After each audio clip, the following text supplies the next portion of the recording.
सही। मनमानी कर सकते, कॉन्स्टिट्यूशन से खिलवाड़ कर सकते, और सबसे बड़ा खिलवाड़ उन्होंने किया, वो 370 आर्टिकल को उन्होंने बैन कर दी, निकाल दी, और कश्मीर की आज़ादी उसको हटा दिया।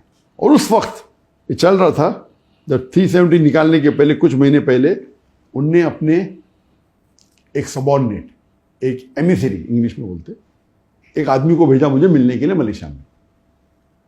तो मिलना चाहते थे, मैं बोला कोई प्रॉब्लम नहीं। तो हमने एक 5 स्टार होटल में मुलाकात की इधर मलेशिया में, पुत्रजाय में। मैंने बोला आपको कौन भेजा है? तो बोला डायरेक्ट मुझे मोदी जी और अमित शाह ने भेजा, प्राइम मिनिस्टर और होम मिनिस्टर ने।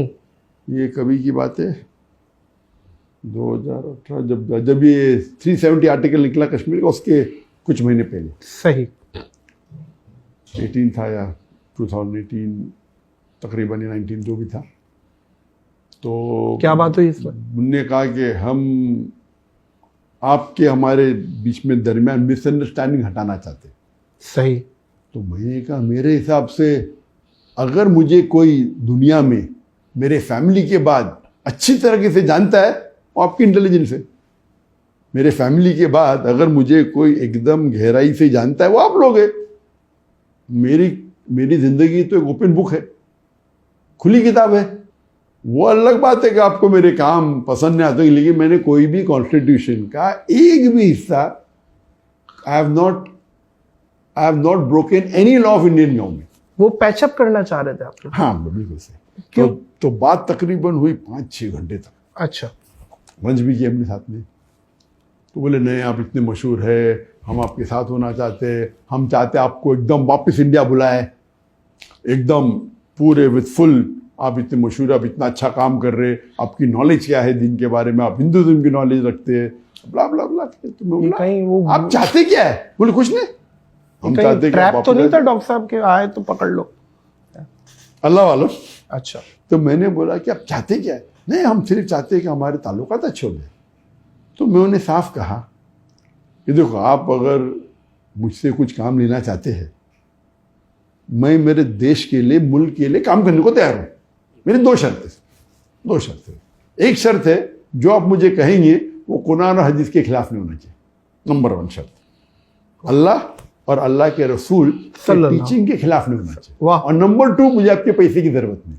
अगर ये 2 शर्त पूरी हो जाती, आप जो मुझसे काम लेना चाहते, मैं मेरे मुल्क के लिए हाजिर हूँ। फिर तो उन्होंने बोला वेरी गुड, नो प्रॉब्लम।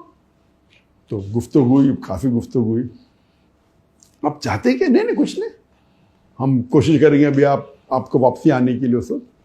तो उस वक्त तो कुछ कहा नहीं, लेकिन एकदम पैचअप कर लिया ऐसा कि भाई अभी हम with in couple of months आप वापस से आ सकते।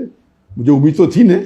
मैं बोला अगर आप, फिर मुझे कहने लगे वो आदमी शख्स जो आया था उधर से, दिल्ली से, कि हम चाहते हैं कि आप हमारी गवर्नमेंट को सपोर्ट करो कश्मीर इशू पे, कि जो हम 370 आर्टिकल को निकाल रहे वो सही है। तो मैंने कहा ये तो नामुमकिन है, मैं मेरे मुसलमान भाइयों के साथ गद्दारी कर ही नहीं सकता। जो मुसलमान कश्मीर में उनका हक है फ्रीडम, और जो ने मुआहदा किया है उसके तहत रहे तो कोई प्रॉब्लम नहीं। Article 370 the part of the it's a constitution, इसके अंदर दे हैव गॉट फ्रीडम।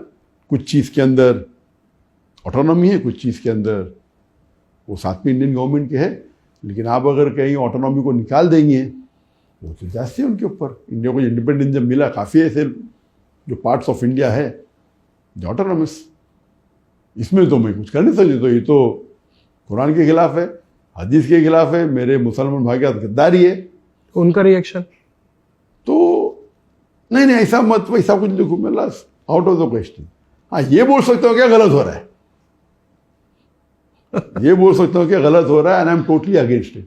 ठीक है, उनका स्टाइल था, ये बीजेपी गवर्नमेंट का स्टाइल है कि मुसलमान को अगर जो चाहते हैं अपने काम कराने के लिए, चाहे उलमा हो, चाहे बिजनेसमैन मुसलमान हो, कोई भी हो, या अगैर मुस्लिम हो, वो पहले आके प्यार से बात करते, फिर कोशिश करते पैसे दे के खरीदने की।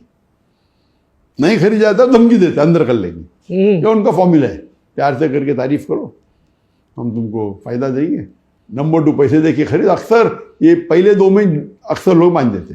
तीसरा है नहीं करेंगे तो हम ईडी की रेट डालेंगे, इनकम टैक्स की रेट डालेंगे। तो मेरे साथ तो सब कुछ कर लिया उन्होंने, मुझे प्रॉब्लम ही नहीं, पुलिस भेजे, ईडी भेजे, ये भेजे, नंबर 1 टेररिस्ट कह दिया।